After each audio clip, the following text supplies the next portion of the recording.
There are moments in life that test us. They challenge our understanding of the world and our sense of safety. Natural disasters, accidents, violence. These events can come from nowhere, or they may have always been part of our life. After a traumatic event, the world can feel unpredictable and unsafe.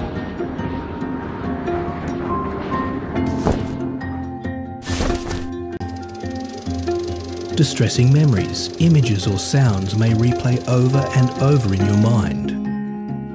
The effects of trauma start to creep into everyday life, affecting relationships. You may even pull away from important relationships and activities.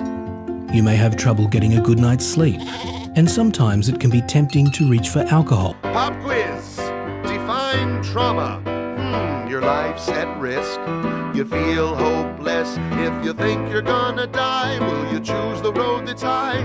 If it feels like a disaster, I'll take the low road, that's faster. The low road well chosen, but now you are frozen. I don't understand. Can you lend me a hand? When you take the low road to avoid being dismembered, your emotional fear center knows it needs to be remembered, so it stores every nuance of sensory information. So if there's any repeat, it's the low road you'll be taking over and over and over and over. Now, the exposure I'm talking about is not a pesticide or a packaging chemical. It's childhood trauma. Okay, what kind of trauma am I talking about here? I'm not talking about failing a test or losing a basketball game. I am talking about threats that are so severe or pervasive that they literally get under our skin and change our physiology. Things like abuse or neglect, or growing up with a parent who struggles with mental illness or substance dependence. The Adverse Childhood Experiences Study is something that everybody needs to know about. It was done by Dr. Vince Felitti at Kaiser and Dr. Bob Onda at the CDC, and together they asked 17,500 adults about their history of exposure to what they called adverse childhood experiences, or ACEs. Those include physical, emotional, or sexual abuse, physical or emotional neglect, parental mental illness, substance dependence, incarceration, parental separation or divorce, or domestic violence.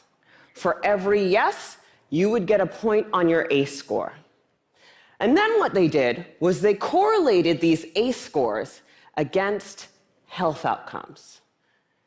What they found was striking. Two things. Number one, ACEs are incredibly common. 67% of the population had at least one ACE, and 12.6%, 1 in 8, had 4 or more ACEs. The second thing that they found was that there was a dose-response relationship between ACEs and health outcomes. The higher your ACE score, the worse your health outcomes.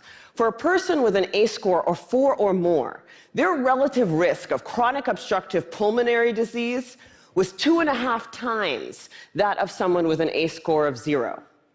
For hepatitis, it was also 2.5 times. For depression, it was 4.5 times. For suicidality, it was 12 times.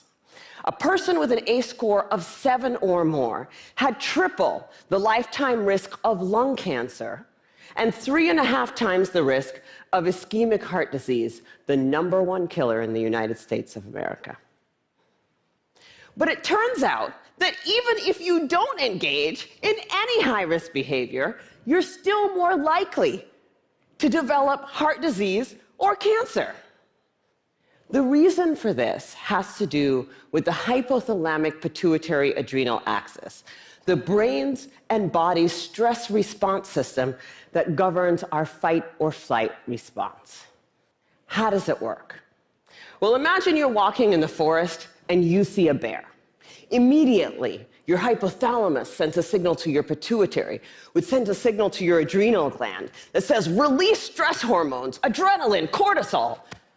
And so your heart starts to pound, your pupils dilate, your airways open up, and you are ready to either fight that bear or run from the bear.